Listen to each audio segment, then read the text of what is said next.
Hey everybody, welcome to our very last reading selection for the Odyssey. It's a short one too, it's under 3 pages, so this won't be a very long video. So far, we have gotten snippets or excerpts from Odysseus' entire 10-year journey from Troy.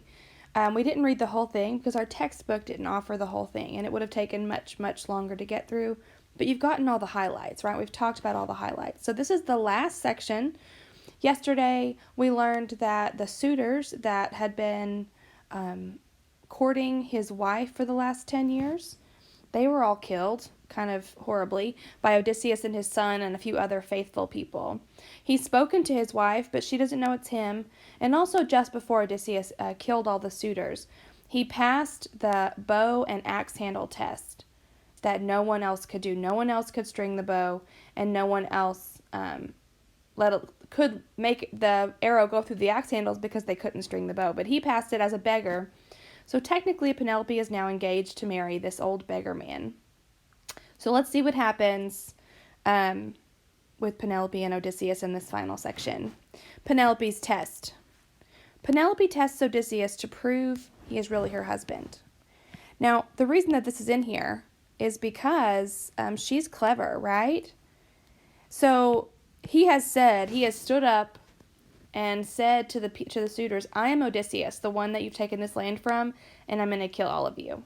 Now, Penelope, because she's smart, she's clever, she's sly, possibly does not believe him or wants to be really sure that she believes him, okay?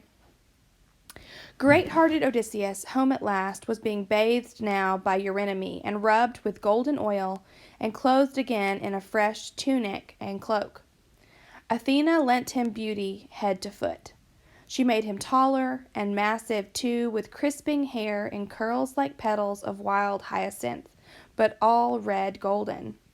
Think of gold infused on silver by a craftsman whose fine art Hephaestus is, he's the god of metalworking. He's like the blacksmith of Mount Olympus, whose fine art Hephaestus taught him, or Athena, one whose work moves to delight, just so she lavished beauty over Odysseus's head and shoulders.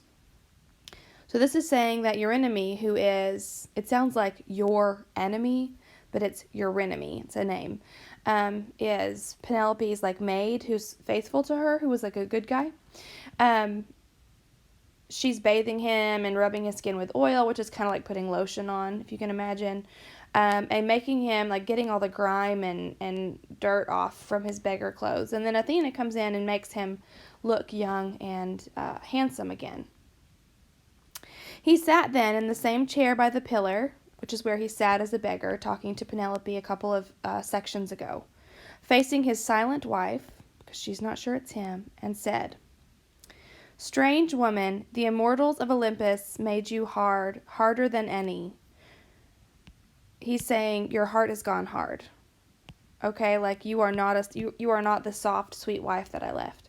Who else in the world would keep aloof as you do from her husband if he returned to her from years of trouble, cast on his own land in the 20th year? Nurse, make up a bed for me to sleep on. Her heart is iron in her breast. So here he's saying, like, I'm your husband. I've been gone 20 years, 20 whole years, and you're not even speaking to me. Like, that's cold. Nurse, make me somewhere else to sleep, because she is cold-hearted and is not going to let me be with her. And if you're doing this on your own, for number 1 and 2, you are going to, so how does Odysseus describe Penelope's attitude toward him in this section right here? First, use a quote, and then paraphrase what's happening in your own words. Okay, and that number 1 will be the quote that you've pulled from this, and number 2 will be a paraphrase where you tell me in your own words what she's doing. Penelope spoke to Odysseus now. She said, Strange man, and you can see here, Strange woman is what she says here, and he says strange man here. They're mirroring one another for dramatic effect. Strange man, if man you are, she's not sure if he's a god, this is no pride on my part, nor scorn for you, not even wonder merely. I know so well how he, so how Odysseus, nope, how he, because she's not sure it's him, appeared boarding the ship for Troy. But all the same, make up his bed for him, Euryclea, another maidservant. Place it outside the bedchamber my lord built with his own hands. Pile the big bed with fleeces, rugs, and sheets of purest linen. So she's not having him treated poorly, right? Excuse me. With this, she tried him to the breaking point. So she's trying to get him to break. And he turned on her in a flash, raging. Let's see.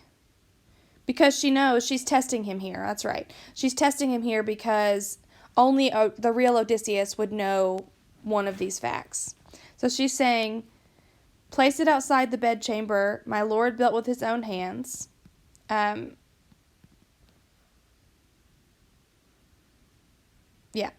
Because he made this bed for them. He made their marital bed. Woman, by heaven, you've stung me now. Who dared to move my bed? No builder had the skill for that, unless a god came down to turn the trick. No mortal in his best days could budge it with a crowbar. There is our pact and pledge, our secret sign, built into that bed. My handiwork and no one else's. So here, he's showing her, like, hey, he doesn't know she's tricking him, because she's very clever too.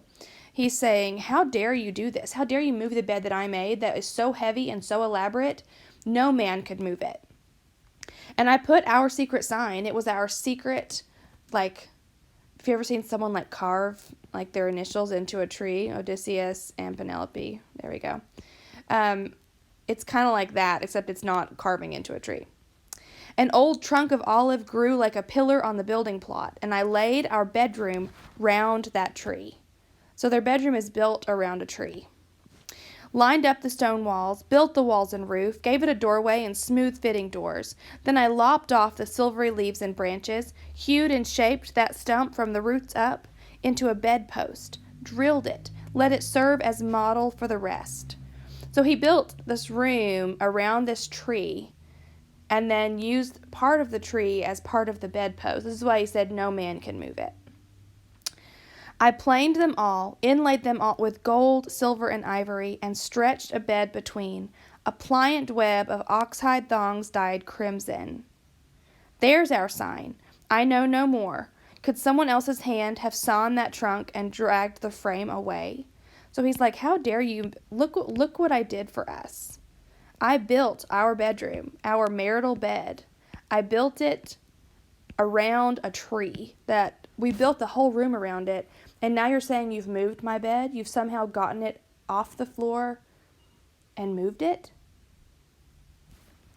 Their secret, as she heard it told. Her knees grew tremulous and weak. Her heart failed her. With eyes brimming tears, she ran to him, throwing her arms around his neck, and kissed him, because she was seeing only Odysseus would know about their secret bed. Only Odysseus would know about it. So if he was like, cool, thanks for the bed, she would know it wasn't him, but he wasn't. He was angry. Do not rage at me, Odysseus. No one ever matched your caution. Think what difficulty the gods save. They denied us life together in our prime and flowering years, kept us from crossing into age together. Forgive me, don't be angry. I could not welcome you with love on sight. I armed myself long ago against the frauds of men, impostors who might come, and all those many whose underhanded ways bring evil on. But here and now, what sign could be so clear as this of our own bed? So she's saying, the gods have already taken from us all of these years together. They've taken from us our youth, our prime. We didn't even get to cross into old age together. I couldn't just say, oh, okay, welcome back, because I was so ready to not believe that it was you, because there have been so many people that have tried to trick me. No other man has ever laid eyes on it, which is their bed. Only my slave, Actress, that my father sent with me as a gift. She kept our door. You make my stiff heart know that I am yours. So he called her cold, hard-hearted. She's saying, yes, I have been, but you have changed that and fixed that for me. You have made me feel this way again. Now from his breast into his eyes the ache of longing mounted, and he wept at last. So notice he weeps for his son, for his dog, and for his wife. He doesn't really weep for his men because it's a different kind of love, but he weeps for his family. Which again, I think is really nice because it shows that this epic hero is multifaceted. His dear wife, clear and faithful in his arms, longed for as the sun-warmed earth is longed for by a swimmer, spent in rough water where his ship went down under Poseidon's blows, gale winds, and tons of sea. So imagine someone out in the ocean and their boat has sunk. Okay, here's their boat under the water. And there's no land anywhere. And that's what he's weeping. He's weeping as if he's been out here drowning, and finally he sees sun-warmed land. Finally he sees somewhere where he can go and live and be warm and happy. Few men can keep alive through a big surf to crawl, clotted with brine, on kindly beaches in joy, knowing the abyss, the ocean, is behind. And so she too rejoiced, her gaze upon her husband, her white arms round him, pressed as though forever.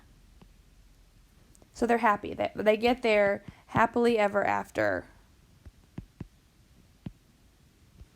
And then there's a bit at the end. So Odysseus is reunited with his father, Laertes. Athena commands that peace prevail between Odysseus and the relatives of the slain suitors, so the suitors' relatives cannot come after him. Odysseus has regained his family and his kingdom. Also, it's not shown here, but after this, Odysseus goes and makes amends with Poseidon by making this offering, which that's what Tiresias the blind prophet told him to do. So he makes an offering, and Poseidon forgives him, and then he can truly live in peace. So he really does get his happily ever after. So some of you in the live meetings have said, I have hope that it'll still end happily. So hopefully this fulfills that hope for you. Thinking about the selection, and actually I'm going to change it, instead of just this section, just all the sections. Do you think Odysseus acts heroically in any section? Explain, we do it in a different color so you can see it. What section? And explain how he's a hero. Okay? And that's it. We have finished reading the Odyssey, at least the Odyssey present in our textbooks. So if you want to join me for our very last Odyssey discussion at 3, you can. I'm going to have another class meeting next week, probably on Wednesday, which is the last day things are due. And I might have some office hours to discuss scheduling and things on Monday or Tuesday. I haven't decided yet. If you have any questions, text me. I hope that you join us for this last meeting at 3. And if not, I'll